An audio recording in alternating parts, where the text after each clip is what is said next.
क्या परेशानी थी आपको? सर मुझे पहले मतलब ये मेरे पैर में मोच थी सर, तो एक्चुअली ये मेरे इधर गिट्टी के पास में दर्द होती थी। अच्छा, तो मैं चोट लगने के बाद हुआ था? चोट लगने के 1.5 बाद। साल पहले आपको 1.5 चोट साल। लगी थी जी सर। और चोट लगने के कुछ दिन बाद वो ज़्यादा दर्द शुरू हो गया जी आपको? सर, ये और- टांग बिल्कुल उठती नहीं थी सर। अच्छा, फिर क्या हुआ आपको? फिर सर फिर आपने कहाँ दिखाया? मैंने सर अली हॉस्पिटल में दिखाया। कहाँ पे? पहले मैंने इधर लखनऊ में ये कानपुर में दिखाया सर, हाँ। फिर मैं शिमला गया, अच्छा। उधर भी दिखाया। जी, फिर उधर मेरे को ऐसा क्या बताया उन लोगों ने आपको? वो लोग बोल रहे थे सर कि मतलब जैसे आपका ऑपरेशन हो जाएगा तो आप बैठ नहीं सकते हैं। नहीं, क्या ऑपरेशन होगा, क्या बताया था उन्होंने? बीमारी क्या कूला बताई? चेंज- बीमारी क्या बताई थी उन्होंने? बोल रहे थे आपका कूला खराब हो गया। कूला ख़राब हो गया? जी सर। फिर बोलते हैं इसको चेंज करना पड़ेगा। अच्छा अच्छा, तो 1.5 साल तक आपने इसी बीमारी की परेशानी में रहे। आपको क्या क्या मुश्किलें आती थी? सर चलने में दिक्कत थी, कोई काम नहीं कर सकता था, मैं झुक नहीं सकता था सर। बैठ नहीं सकते थे? जी सर। टॉयलेट में नहीं बैठ सकते थे? पहले मैं तिरछा बैठता था सर। नीचे नहीं बैठ पाते थे? जी। फिर क्या हुआ? फिर यहाँ पे कैसे पता चला आपको? मेरे को किसी के थ्रू सर मालूम पड़ा, हमारे रिलेशन के थे। जी तो जी। उन्होंने बताया कि ऐसी ऐसी बात है।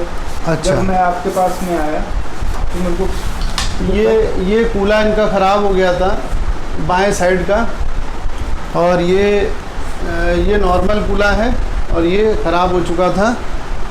ये बैठ नहीं पाते थे, ऑपरेशन से पहले चल नहीं पाते थे, चलने में बहुत दिक्कत होती थी, लंगड़ा के चलते थे, और नौकरी में भी बहुत परेशानी आ रही थी। कहीं विदेश में काम करते थे, वहाँ से छोड़ के आ गए, और कई बार बहुत से डॉक्टरों को दिखाया लेकिन कोई फ़ायदा नहीं बना, कोई लाभ नहीं हुआ। इसका हम लोगों ने यहाँ पे टोटल हिप रिप्लेसमेंट प्लान किया। सारी चीज़ काउंसलिंग होने के बाद सब बताया गया, और इम्पोर्टेड इम्प्लांट इसमें डाला गया है। Uncemented total hip replacement left side का किया गया है।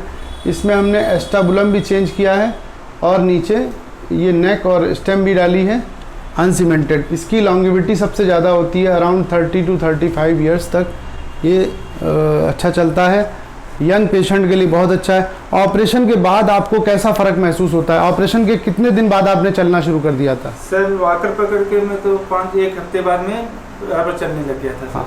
ठीक है, उसके बाद में फिर मैं धीरे धीरे अपने पैरों से भी, जैसे बाथरूम जाना, ऐसे चलते बगैर वॉकर के जाता था सर। अच्छा, अभी खड़े होके दिखाइए अभी सर और बैठ के दिखाइए। हाँ, अभी कोई दिक्कत हो रही है? चल के दिखाइए इधर। हाँ, उधर थोड़ा चल के जाइए, आ जाइए, वापस आ जाइए। तो आपको ये सर्जरी करा के कैसा महसूस हुआ कि ये इस तरह के मरीज़ों को क्या हिप रिप्लेसमेंट कराना चाहिए कि नहीं कराना चाहिए? बिल्कुल सर, अगर बिल्कुल कराना चाहिए। बिल्कुल कराना चाहिए। लगभग कितनी कॉस्ट? इधर आके मेरे को बहुत ही आराम मिला। मेरे को जी। जैसे बाहर लोग बोल रहे थे सर कि ऐसी ऐसी प्रॉब्लम होगी आपको, लेकिन इधर आके मेरे को बहुत रिलैक्स मिला। लगभग कितना पैसा खर्चा हुआ आपका इस ऑपरेशन में? मेरा 1.5 लाख रुपए तक ही हुआ है सर। 1.5 लाख तक में आपका सारे मैं खर्चों सहित ऑपरेशन यहाँ अली हॉस्पिटल में पूरा संपन्न हो गया। ठीक इधर है। सर मेरे को बहुत रिलैक्स मिला आके, क्योंकि एक्चुअली आप इधर डॉक्टर साहब का व्यवहार भी अच्छा है, और जो स्टाफ भी है ना, जी, उसका जी। व्यवहार भी बहुत फैमिली की तरह है। बहुत तो बहुत ये बहुत अच्छा बहुत है। बहुत शुक्रिया साहब आपका ये फीडबैक देने के लिए। हम लोग को भी प्रोत्साहन मिलता है जब मरीज़ हमारी तारीफ़ करता है, हमारे स्टाफ की तारीफ़ करता है। Thank you very much. और आपकी जो थोड़ी बहुत परेशानी है वो भी फिजियोथेरेपी के बाद ख़त्म हो जाएगी। अभी कितना टाइम हो गया है कुल ऑपरेशन करके आपको? मेरे को 1.5 महीना 1.5 महीना अभी हुआ है, तक और आप काफ़ी रिलीफ महसूस बहुत कर रहे ज़्यादा हैं। ठीक है, thank you very much. Thank you, thanks for the interview.